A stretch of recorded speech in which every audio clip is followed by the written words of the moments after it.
Ladies and gentlemen, welcome back once again to Samuel Adams Returns. Those Anti-Federalists, they did get it right. And this is Tom Novolis, your host. And yes, I am delighted that you are taking the time to listen to me at Liberty Works Radio Network and at Soaring Eagle.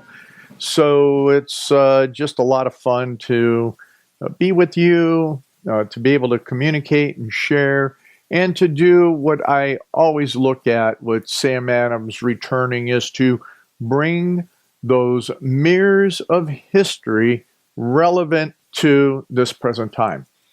So let's start with this. As I sent out in the promotional, which was very interesting, is that I'm talking about prophecy and the fulfillment of prophecy. Now, I know it really captures the attention of all of those that are, biblically minded Christian thinkers, all of that, and they're going, what in the world? Tom is always all over the map. And yeah, we know that he goes down that path of constitutionalism and understanding history and, making that all relevant. But you know what? Where is he with this whole prophecy thing? And why is he talking about prophecy fulfilled in relationship to this programming? I mean, what's that got to do with anything? Or well, in the church world, everybody's hanging out there, especially on some of the denominational specifics. They hang on every dribble of, oh boy, somebody else knows about prophecy fulfilled. Oh wow, we got to understand this prophecy fulfilled stuff. Well, what I'm talking about today in prophecy fulfilled is that which is commonplace within the context of humanity. And in the context of that humanity, we're looking at, what I say, Sam Adams, the Anti-Federalists. They got it right. And you look at me, those that are watching on YouTube are scratching your jaw right now going, oh, Tom, what do you mean again on this prophecy fulfilled? A couple of things I'm going to do today is we're going to go through what I have suggested, and I know very few of you have taken the time to read, so I figure if I take and give you that pointer on prophecy being fulfilled, you may go out on the internet and see if you can find this book, which, this book was in pretty darn good shape when I initially bought it. And for those on YouTube, you can see that this book is kind of beat up a little bit. And this is the Anti-Federalist Papers and Constitutional Convention Debates by Ralph Ketcham. Now, I am going to take you through something that I've never done before. I'm going to take you through pieces of the introduction, and yes, because most of you will not take the time to read it, nor will you go out and get the book, or you're just hearing all this other stuff. I wanted to bring this into a sphere of reference for you so that you understand everything that I have continuously said over the years is that the Anti-Federalists got it right. And they did that because they had the wisdom and the predictability within their writings that became prophetic.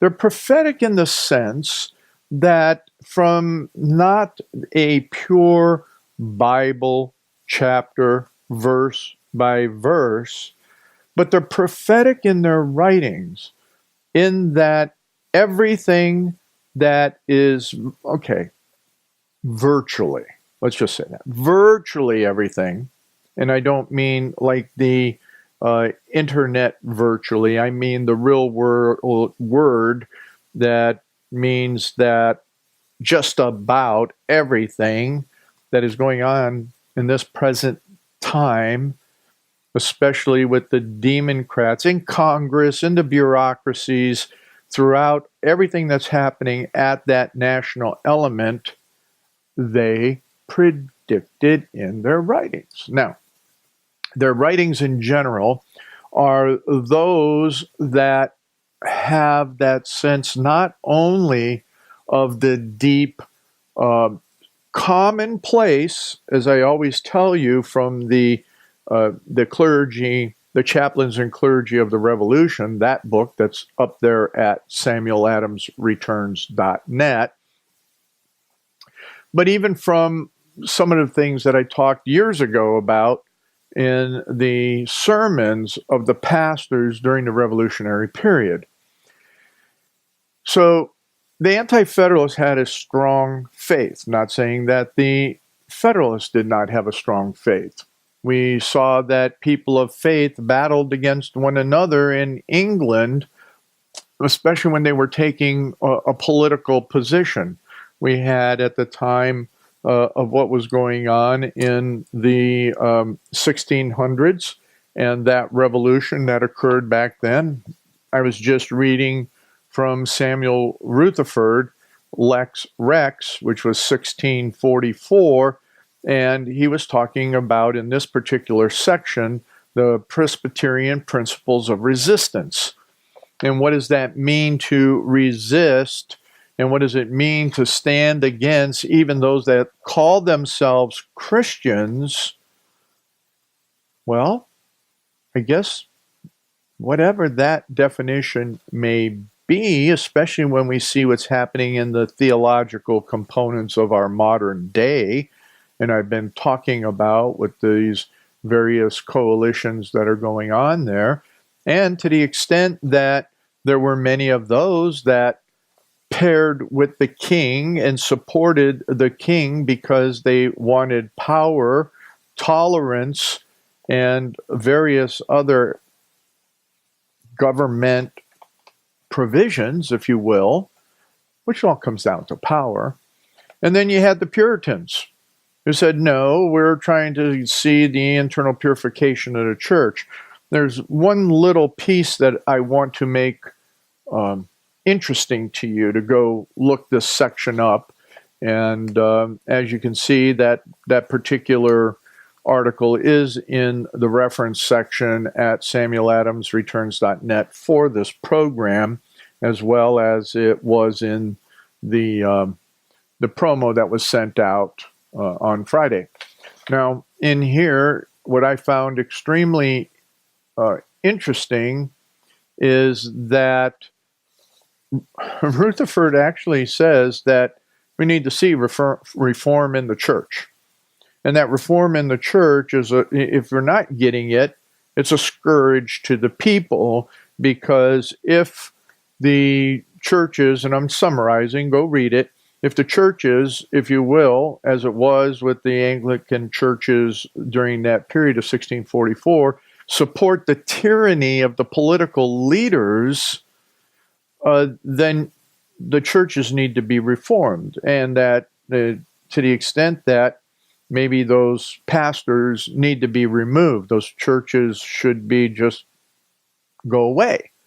Well, that didn't happen at that time to the extent that they wanted it to happen. There were laws that ended up being passed in England and some of the things that we saw there. But what was very interesting to me as I was reading through this is that he basically came down to the point that it's even up to one person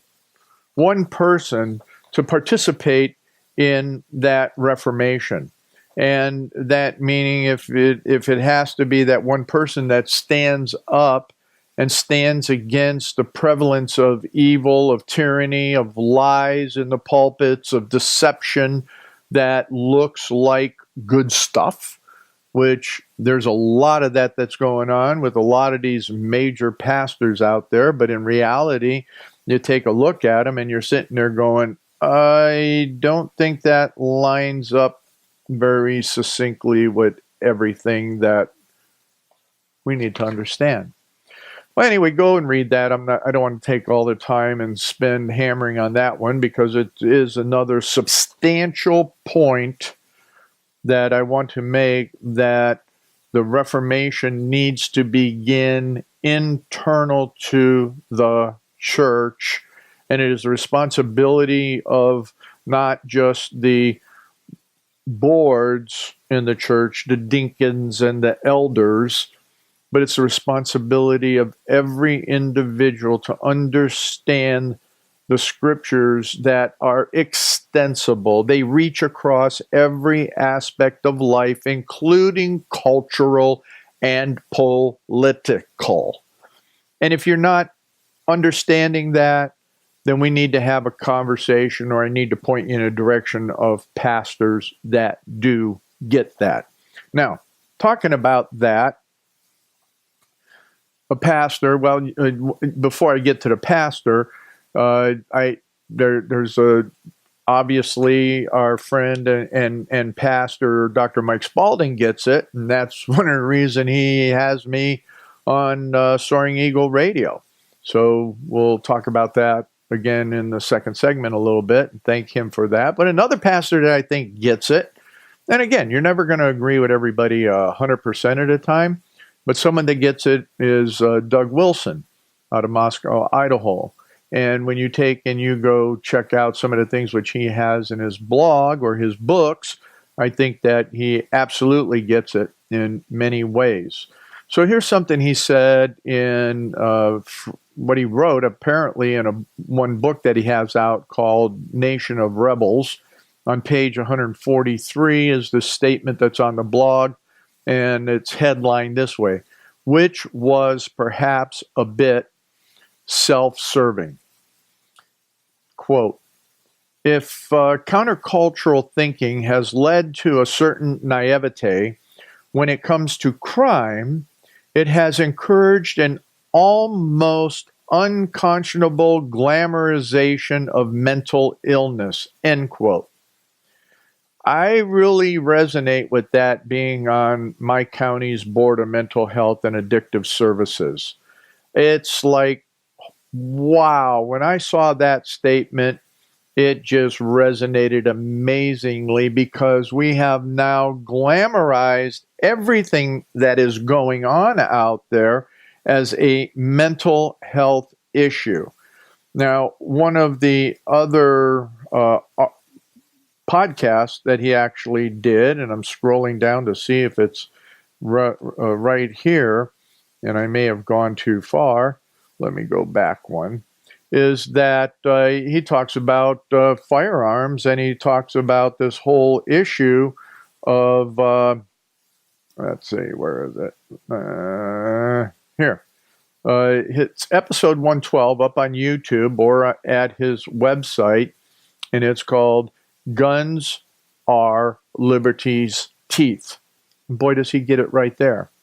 So when we're looking at what aligns with truth, when we're looking at the idea of prophecy today and what Sam Adams was talking about and what the Anti-Federalists were talking about, there's pastors that are out there that are bringing into the strong truth and perspectives the pulpits very similar to those of the pulpits of what? Those folks that preached during that foundational period of time.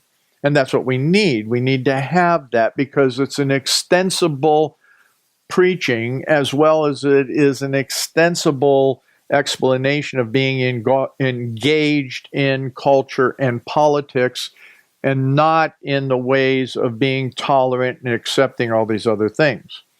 So we're going to get into more of that in this next segment. I'm going to bring up a couple of very specific issues, and then I'm going to get into Ketcham's introduction, because I think it's very critical that we understand. I talk about the differences of the Federalist and the Anti-Federalist, being that from their view, their biblical view of the pulpits in particular.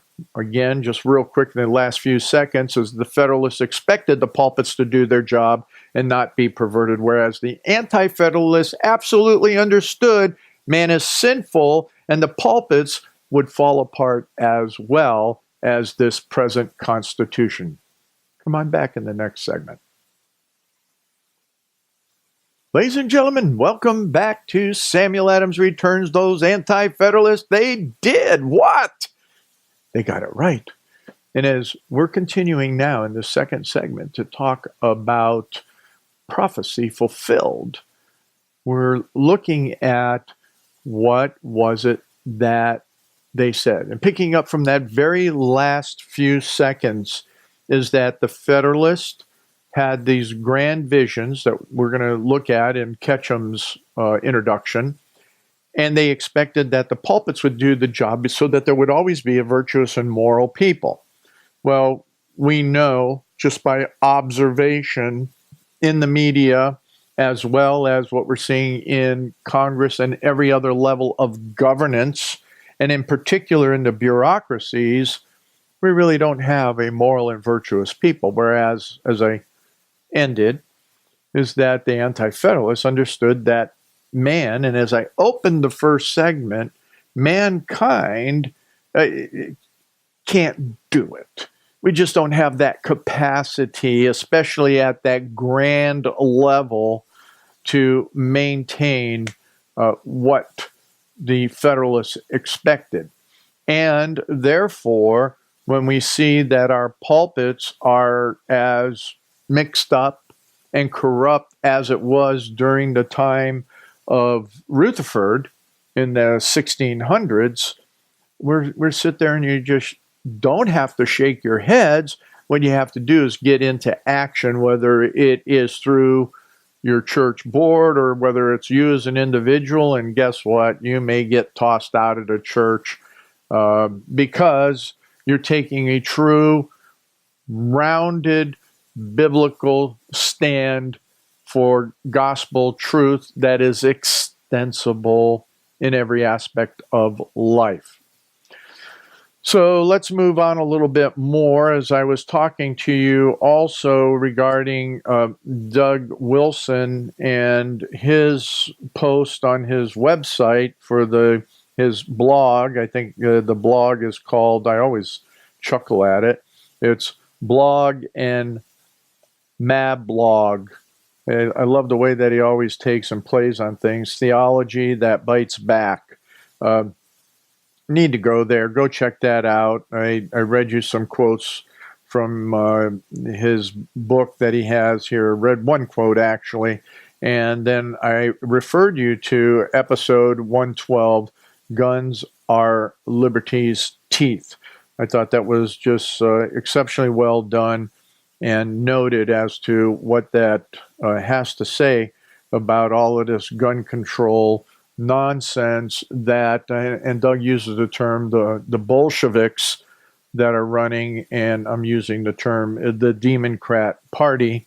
And so I think that's something that you will want to go look at and enjoy. Now, a couple of the other issues that were extremely bothersome to me that I'm referencing here is one here that thousands of deaths are linked. They're linked. They're linked, ladies and gentlemen. We found the link. We hear the Bolshevik Democrats talking about the links to gun control.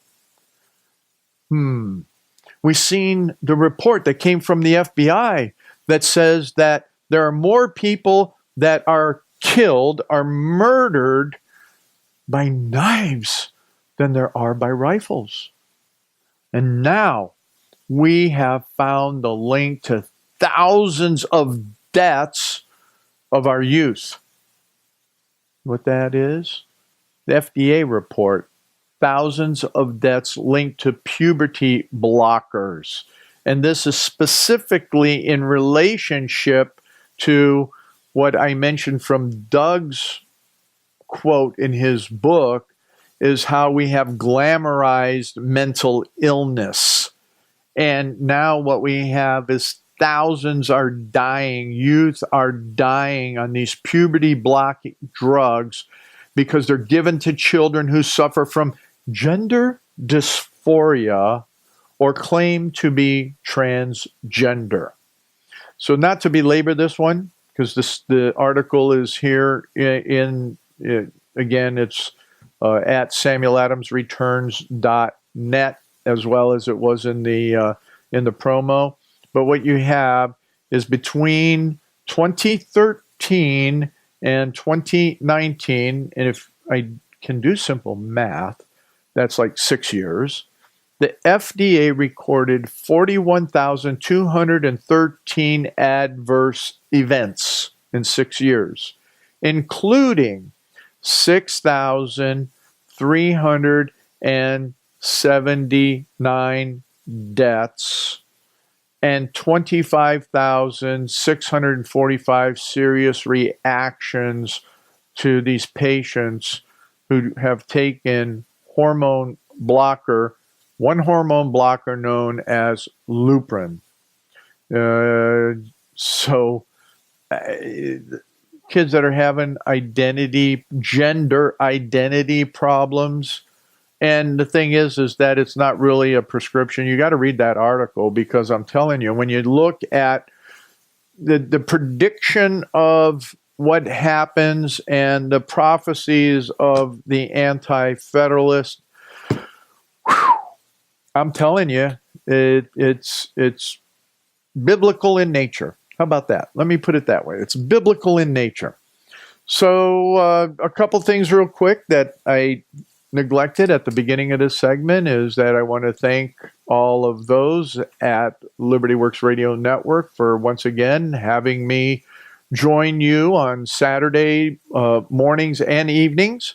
It's a great honor to be on the network, as well as it is a great honor to be on with Dr. Spalding's network at Soaring Eagle Radio. In both instances, those that are listening, you know what? Don't be passive seat sitters. Check out the rest of what's going on in the programming on each one of these programs. And you know what? They both have donate buttons. It's that simple. If you like what's going on, obviously, if you're listening to me in particular, I mean, holy schmoly, you got all these other things you could be doing and listening to. If you're listening to me, hit the donate button, both at Liberty Works Radio Network and at Soaring Eagle. And let's keep these, I call them ministries, going for our liberty. All right, let's get into it. So here's what Ketcham's doing. And again, if you missed it before, my handy-dandy little reference, as you know, I've got multiple references on the Anti-Federalist. I've got in digital copy, I have, I don't know how many of their different writings. And as I told you before, Ketcham and crew also said that there's 7 major volumes of over 500 pages, which means there's a whole lot more than what the Federalist Papers are, that the Anti-Federalists have warned and given that, and Ketcham's put together just the primo ones. So I take a deep breath, because there's a lot of reading to do here, and I'm going to skip around the best so I just don't bore you with Tom sitting here and reading and you watching him read, because that's boring. I will make commentary, as I always do. But in picking up in the introduction and talking about the Federalist, the Ketcham puts it together this way. They also had high hopes that with the stability and energy of a new constitution, the nation might expand and progress rapidly.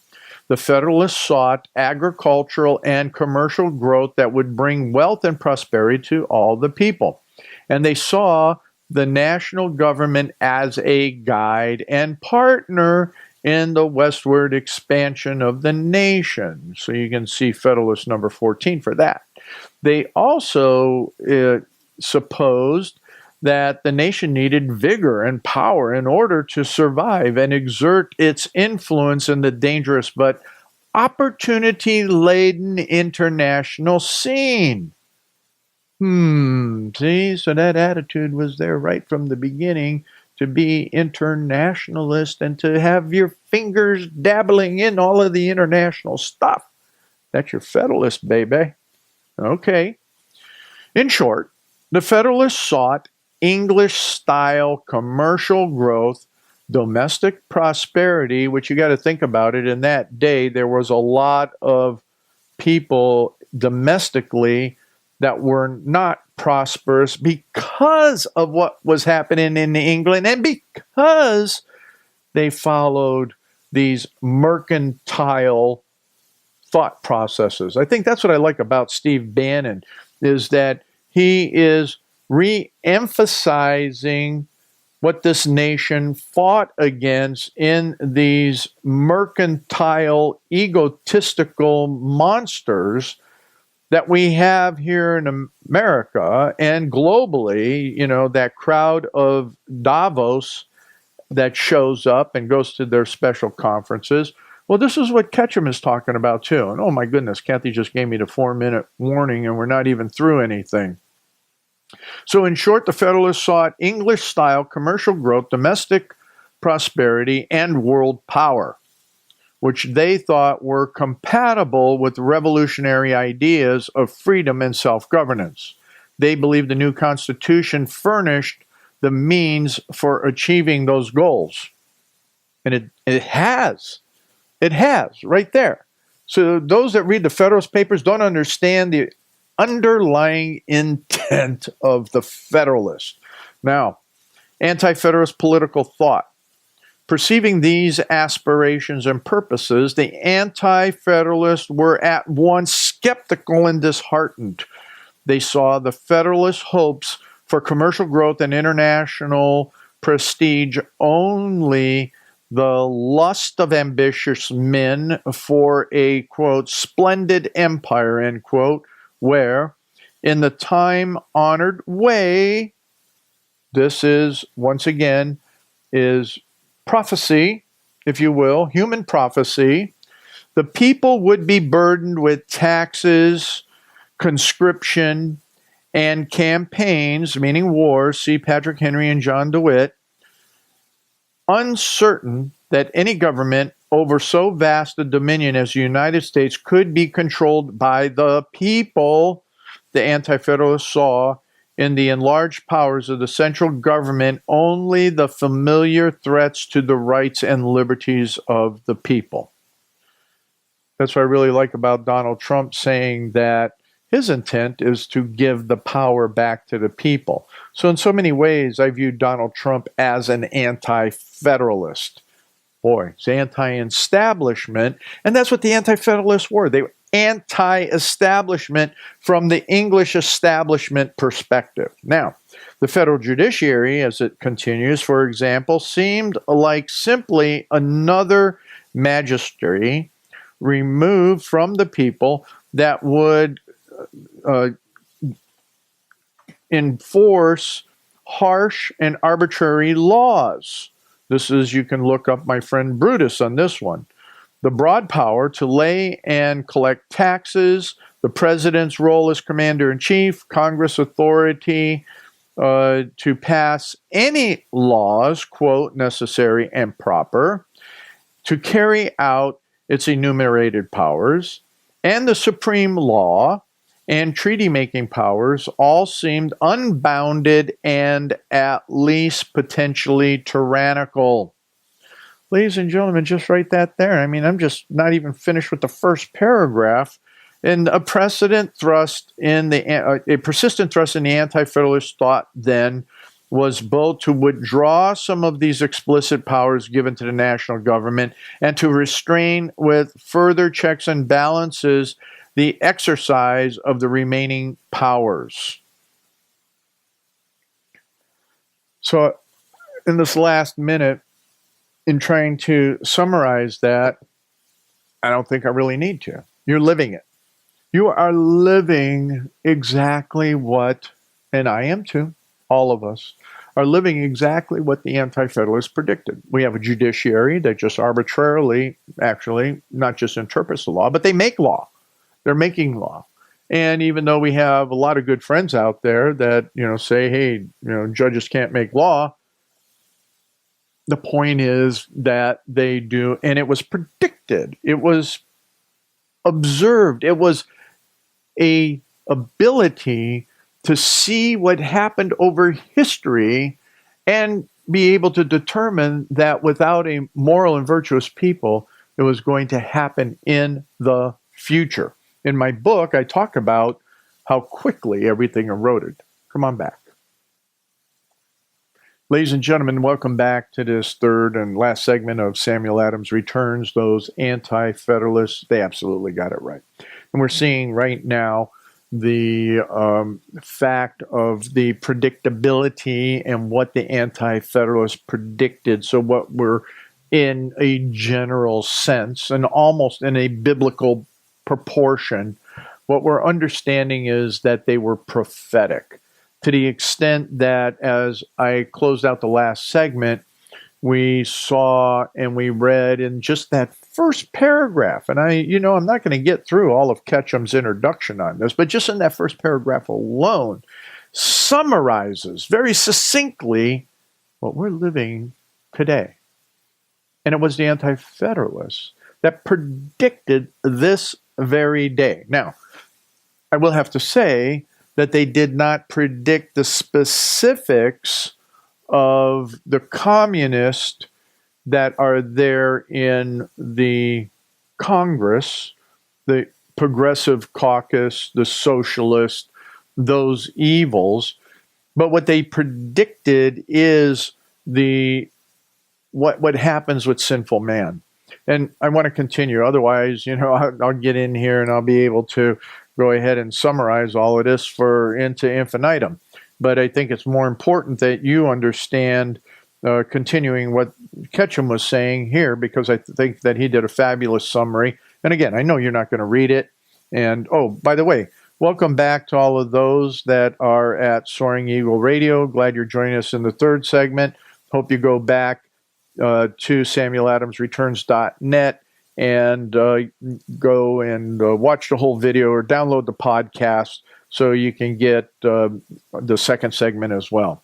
So anyway, Ketcham just continues on what was going on with the Anti-Federalists. The Anti-Federalists came to their views, and the views that he really was talking about here as he was finishing up, well, actually in this first paragraph, about needing the more restraint on the Constitution and on the people. The Anti-Federalists were, in a sense, men of little faith, as both contemporary and modern critics have charged. But this was true only within their fear that centralized power tended to become arbitrary and impersonal. The Anti-Federalists came to these views more readily, of course, because the Whig rhetoric of the 18th century, British radicalism, and the ideology of the American Revolution were filled with suspicions of power, especially distant centralized power.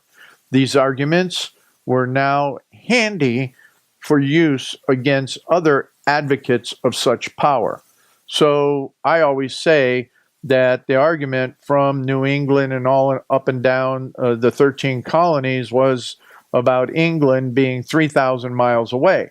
Now, I used to say when we lived in Washington State and Idaho, yeah, where all the centralized power is and the craziness and all of that is no different in virtual distance, driving distance, depending on how you have to go, from Seattle, Washington, all the way down to D.C.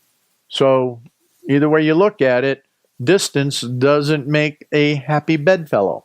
So as we continue on with Ketcham, he says the Anti-Federalists also had a positive idealism of their own, a Republican vision, they thought, for closer to the purposes of the American Revolution than the political and commercial ambitions of the Federalists. The Anti-Federalists looked to the classical idealization of the small pastoral republic where virtuous, self-reliant citizens manage their own affairs and shun the power and glory of empire. Let alone think about globalism. Anyhow, to them, the victory in the American Revolution meant not so much the big chance to become a wealthy world power, but rather the opportunity to achieve a genuinely Republican polity, far from the greed, lust for power, and tyranny that had generally characterized human society. See, that's what I said right from the beginning, right from the first segment today, is that it gets down to the Anti-Federalists understanding human nature, history, and human society. And it all comes down to us being sinful, especially when you're in a power grab. What they were talking about that the characteristics of human society, was it possible, they asked themselves, to found society on other bases and with other aspirations that would nourish the virtue and happiness of all the people? Could they break the self-fulfilling cycle where selfish people needed to be controlled by checks and balances, which in turn encouraged more and more self-seeking by the people? Good questions. To the Anti-Federalists, this meant retaining as much as possible the vitality of local government where rulers and ruled could see, know, and understand each other. Hey, when's the last time you saw your congressman, congresswoman? When's the last time you saw your state senator? Hey, when's the last time you saw your trustee at the local level, or your county commissioner, or, the mayor of your city, or your city councilman? When's the last time you engaged in personal politics? When's the last time that you were really making the true ideals of Republican polity yours, personal, and living according to what that meant? Well, first off, not necessarily understanding it. Most people don't understand what that means. Therefore, maybe they don't care.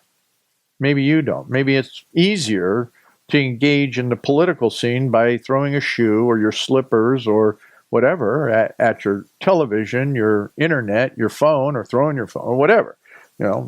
That's modern engagement in polity. Is let's go to Twitter, Schmitter, Fritter, and Ditter and engage there.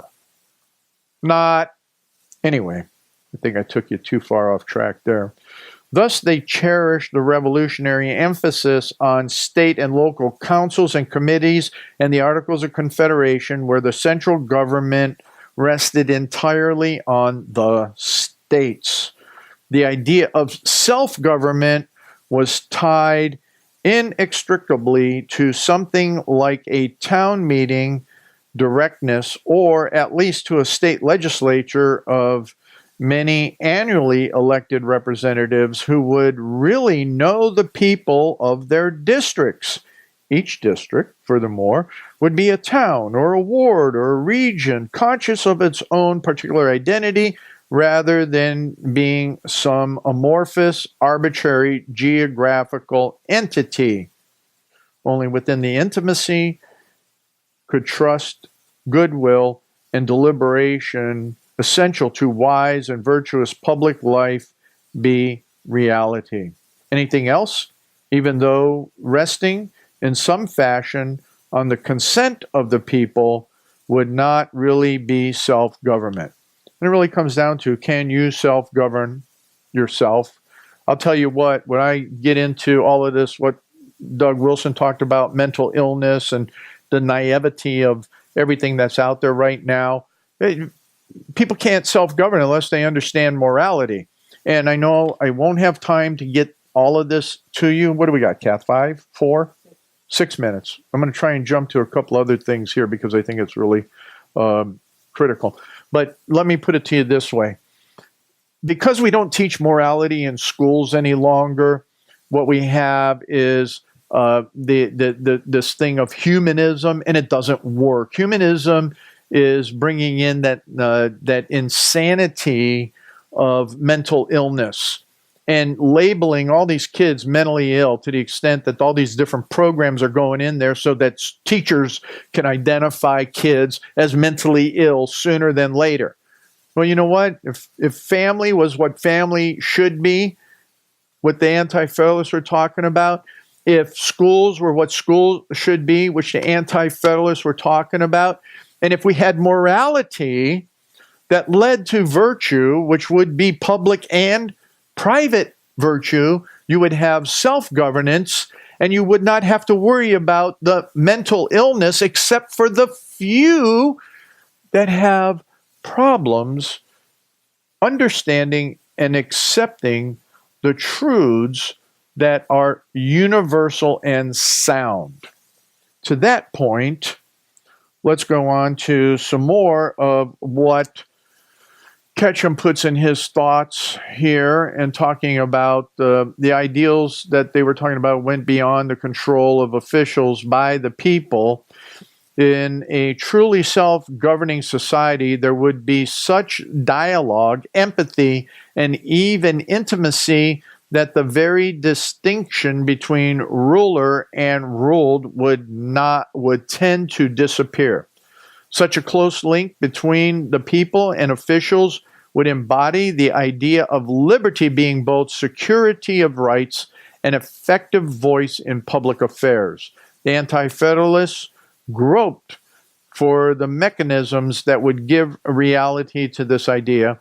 How could it be achieved in substance as well as in form in a large nation? And they clearly proved and predicted and prophesied, if you will, that with the centralized government that we have today and the encroachments of all the bureaucracies that they talk about, all the way down to your toilets and your bathrooms, ladies, and into your wine cellar, men, is that we have tyranny, and we are seeing through the Bolsheviks that are running for president that they would be total despots. Now, he continues here, for the Anti-Federalists, the bonds between the people and the representatives had to be trustworthy as well as close. Not only, as Melancton Smith put it, should, quote, representatives resemble those they represent, end quote, but they should possess especially the virtues most characteristic of ordinary people. They should be temperate, moral, and of restrained ambition. Smith acknowledged that, quote, the same passions and prejudices govern all men, end quote. But it was also true that circumstances, in a quote, give a cast to human character, end quote. The wealthy and powerful, sad to say, were inclined to cheat customers, disdain honest labor, raise armies, put on social airs, and oppress the people. Could they be expected to rule wisely and justly in the interest of all? We're down to the last 2 minutes. So let's think that through. Let's see. So everything that we just said, and you're going to have to go back and replay it because I'm not going to reread it, but Melancton Smith nailed it on the head, which I've talked about Melancton Smith I don't know how many times with you, but he's one of my faves. And the fact that we need people that are of high character, with character close to you and I. Adam Shifty has the same character as you and I? Not even close. He's an abashed liar. Anyway, and there's a lot of proof out there. You can go listen to the Hugh Hewitt show from Thursday morning, and you'll hear people that knew him and know him well. And the guy is a flat-out liar. So there's no morality. So if they're not moral, they're not temperate, and they are not of restrained ambition. Ooh, we're talking about just everybody in Congress, including many of the Republicans. So it doesn't matter whether they're Democrats or Republicans. The whole point of the matter is you can't even get through the introduction without being able to look and go back through those mirrors of history. And the fact and the reality that the Anti-Federalists predicted today, because They suspected that the pulpits weren't going to do their job. So they needed to look at how do you restrain greater than this federal government. Well, you know the answer to that, and come on back next week.